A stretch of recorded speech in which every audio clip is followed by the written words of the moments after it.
A of the Westinghouse Electric and Manufacturing Company in East Pittsburgh, Pennsylvania.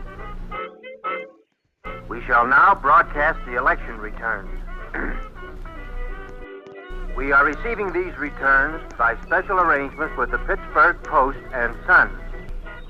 We'd appreciate it if anyone hearing this broadcast would communicate with us, as we are very anxious to know how far the broadcast is reaching and how it is being received.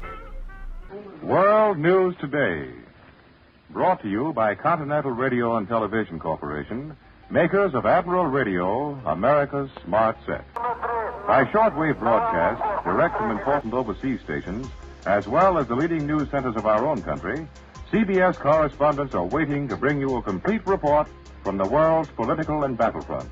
But first, here's Doug Edwards.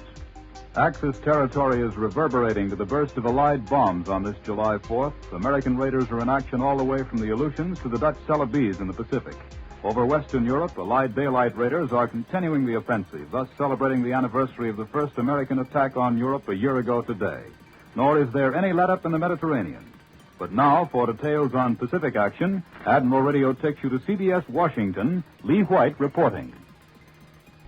Today's Navy communique reports an attack by Lightning fighter planes on anti-aircraft positions guarding the Japanese encampment near the Munda Airdrome. Also, an attack on the same area by Douglas dive bombers and Grumman torpedo planes. That's all the fresh news there is of the fighting in the Solomons. Whether the fact that torpedo planes were used in the attack on Munda means that enemy warships have put in an appearance there is a matter for speculation.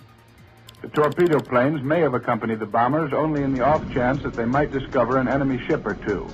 But the communique makes no mention of it if they did. An Army communique this morning announced that General MacArthur is personally directing operations on the front in New Guinea. This is the second time that General MacArthur has taken the field since leaving Bataan. The other was last October when he established headquarters at Port Moresby for the victorious drive on Buna. This time he is in command of air and sea forces as well.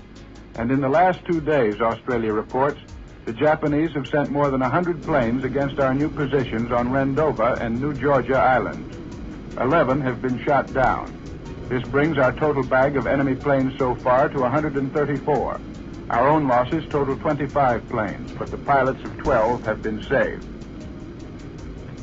Today's Navy communique reports also that Army Liberator bombers have again attacked the enemy base on Nauru and the Gilbert Islands with unobserved results. And there have been 9 more bombings of Kiska in the Aleutians.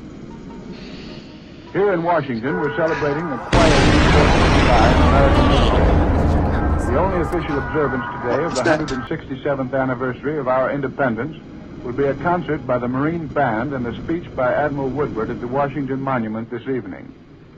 Needless to say, except for a few boys shooting off last year's firecrackers, there has been no fireworks. Powder and magnesium flares have more important uses in time of war. I return you now to New York and Doug Edwards. More news in just a moment, but first here's Warren Sweeney with a word from Admiral Radio. We hold that all men are created equal, that they are endowed by their Creator with certain inalienable rights, that among these are life, liberty, and the pursuit of happiness. Those words, set down by Thomas Jefferson in the Declaration of Independence, describe the American way of life, a way unchanged in the 167 years which have followed.